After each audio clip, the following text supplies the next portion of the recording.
Greetings, everyone. Pete Pardo here from Comic Book Geezers. Welcome to another episode of Inside the Cover. Are you guys ready for an extended storyline arc? I know how big a fan so many of you are of the Avengers, George Perez run, and I know how many people are a big fan of the Korvac saga. So you know what? That's what we're going to be doing over the next couple of weeks is we're going to be going into issue by issue the Korvac saga, starting with today's selection, which is from 1977, issue number 167 of Avengers, Earth's Mightiest Heroes. Of course, behold the Guardians of the Galaxy. There you have the Beast in the middle of the fray. The rest of the two teams are like, wait, what's going on here? Right? So, of course, this written by Jim Shooter, art by George Perez, inks by Pablo Marcus. Joe Rosen did the letters, Archie Goodwin, editor, and Rachel, colorist.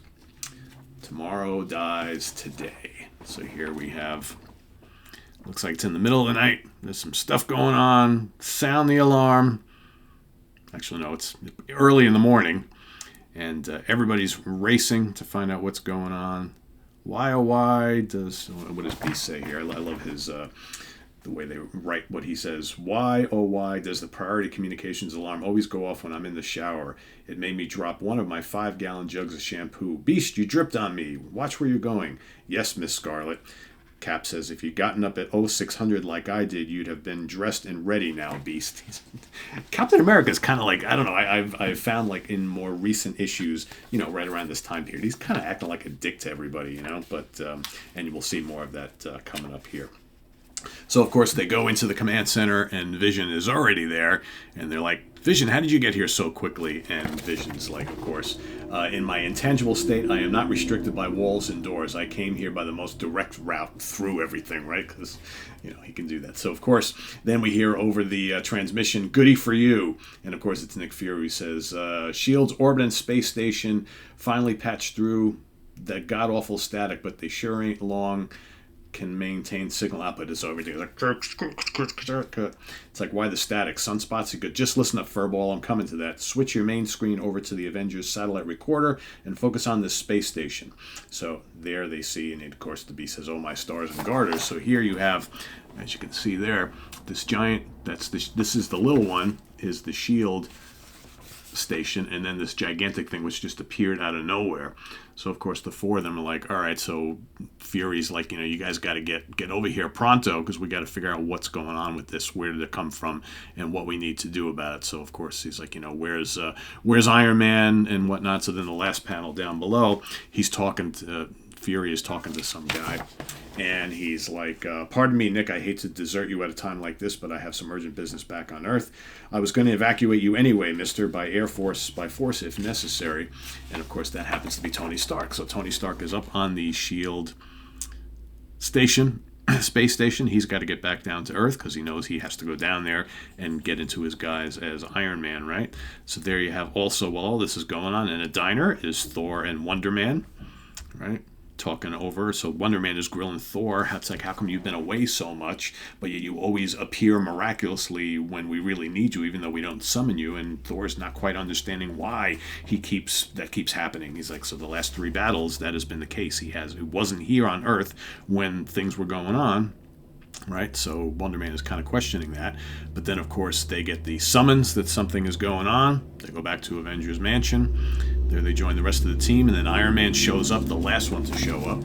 And he goes, sorry, I'm late, group. And then Cap confronts him and says, you're sorry, you're late? 100 men might die up there. And then Iron Man says, then shut up and get into the ship. So there's big time friction between these two guys because Iron Man has a lot going on as Tony Stark, and he's not always there. And of course, they don't know he's Tony Stark. So he's not always present when stuff is going on with the Avengers, and he has been voted in as the leader of the team. So Cap, who's now back, he is questioning his leadership front and center constantly. So they head, back up to the Shield space station. And here, some of them get put on their pressurized suits. Some of them, like Thor and Vision and whatnot, don't need it because, you know, one's an android, doesn't breathe air. The other one's a god, right? So they make it into the space station. All right, they disrobe, and then all of a sudden, Cap just starts spewing orders. You go this way, you go that way. I'll take this person. We'll go that way. And Iron Man's kind of like, whoa, what's going on? And Thor, I've got some cool ads. Poster bonanza, all 5 posters for only $2. Wow, what a bargain! That's pretty amazing. So of course. Thor says to Iron Man, because Cap tells the two of them to go off in one direction. So you've got Wonder Man, Cap going in one direction. He tells the Beast to go off on his own, and Beast is one like, why don't I get a partner, right? And then Scarlet Witch and Vision go one way. So Thor says to Iron Man, he goes, "Be not troubled over Captain America's rash command, my armored friend. Surely he doth not wish to usurp thy rightful rule." Iron Man says, "No, of course not. I was about to give the same order anyway." And then he says to himself, "On the other hand, it's no secret what Cap thinks of my leadership. I suspect his resentment is growing and getting personal. With the stakes the team is playing for, that kind of dissension could lead to sudden death."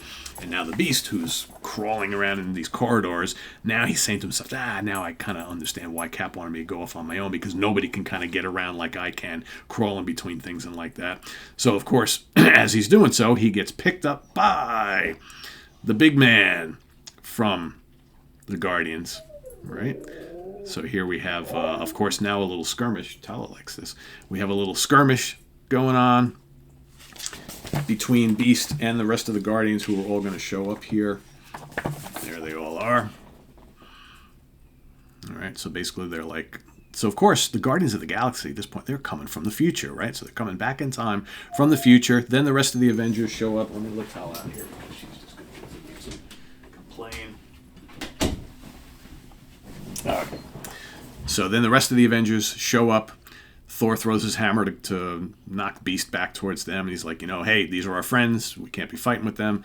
So now they all are getting to know each other and whatnot. So anyway, so the Guardians are telling the Avengers how they've been searching through the galaxies, right, for Korvac, one of their, dreaded enemies. And then, geez, I can never remember the Guardians' names. So then you have... what is his name? Jesus, I can never remember all these guys' names. Anyway, this guy, this dude, right here.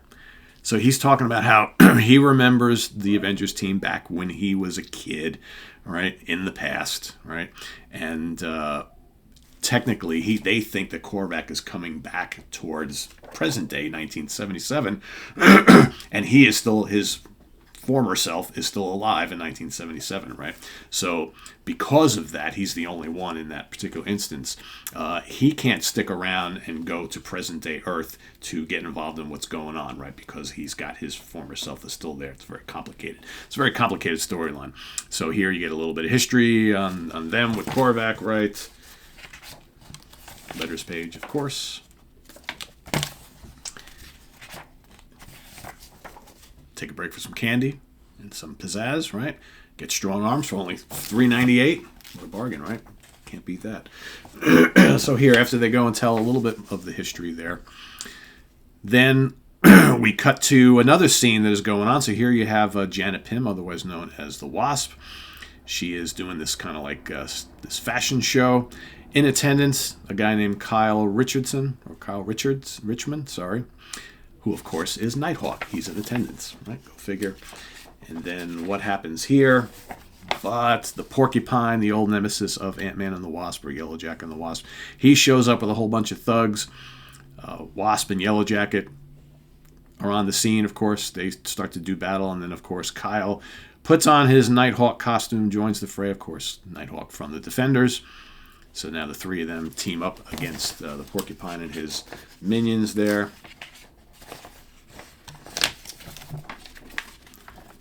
And, of course, they beat them.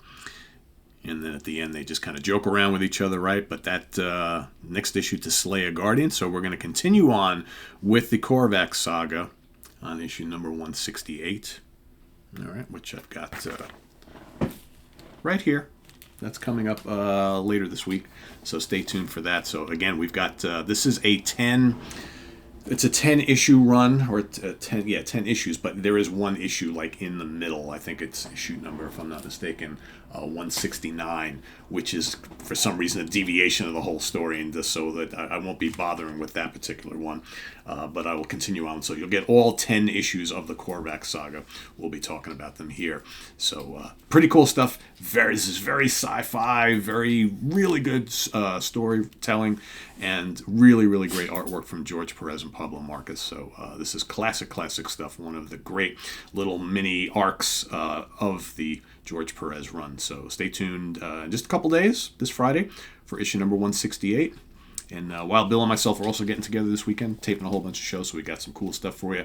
We're going to be doing a show. So one of you asked for us to talk about our favorite comic book babes, right? Our favorite female characters, the hot ones, the ones we always like to read. So that'll be coming also in the not too distant future, and plus all sorts of other stuff. We got other inside the covers and villain spotlights and things like that. I've got another comic book haul that I have picked up, so I'll be going through that stuff as well. And so stay tuned. All right. So till then, let us know what you think of issue number 167 in the comments below, and stay tuned for issue number 168 coming up in just 2 days as we move on with the Korvac saga of the Avengers. Till then, I am Pete Pardo. Please subscribe if you haven't already, and click on that notification bell so you get alert of all of our content as in post, and please do hit the like button. So take care, everybody. We'll see you soon here on Comic Book Geezers. Bye-bye.